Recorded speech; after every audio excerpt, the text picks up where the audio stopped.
the demon behind Arthur Watson. Today we discover a being more than mysterious, easily bored and furious, the maker of Arthur's thread, rumored to be the monster under your bed. This is Bloodshed. First off, he wasn't born human. Instead, he was born a demon. Not just any demon. The last son of Satan.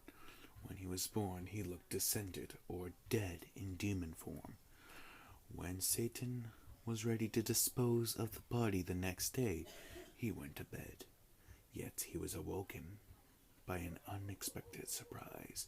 The child standing perfectly still, only a few hours old, staring at its father.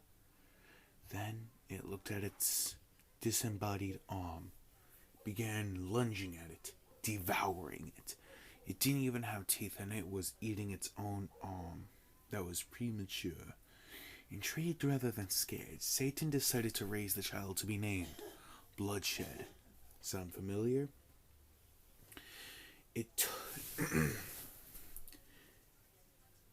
Bloodshed had a psychotic personality.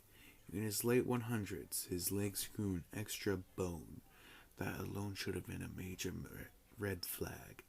All demons have a humanoid structure. Even the monsters in the underworld have a humanoid structure if they are bipedal. Despite the abnormalities, the extra bone actually makes him physically faster, since he has two knees facing the opposite direction. When training for war, he wanted a weapon of his own personal design choice. He wanted it to be intentionally impractical and useless as a weapon, so he could have more fun with it.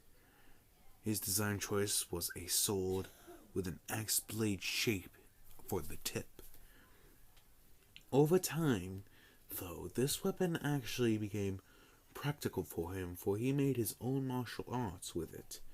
A few decades have passed, and the demons and angels are making an alliance.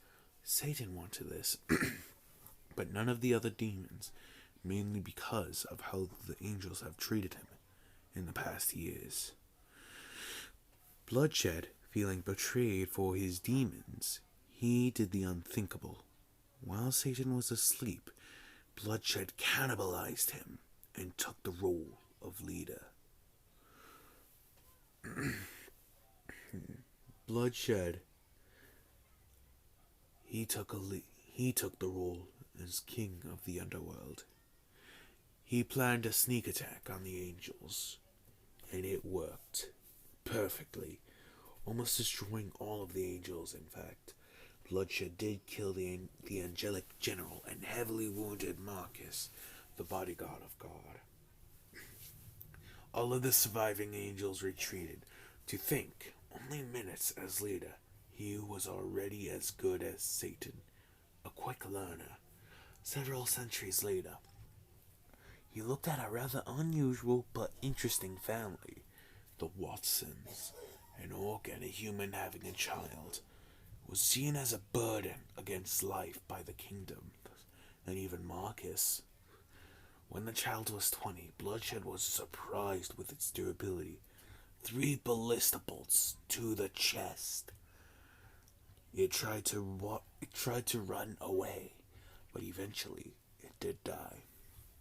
Bloodshed took this as an opportunity to give the child another chance at life by giving it some powerful abilities, the most powerful being transformation. The child could access his inner demon. The very first demon's angel or angel's demon. What is your weapon of choice? Bloodshed said with enthusiasm. The child replied, a scythe of my design. And what is your name, scythe wielder? Asked Bloodshed. The creature replied with one name, Arthur. Arthur Watson. There you go.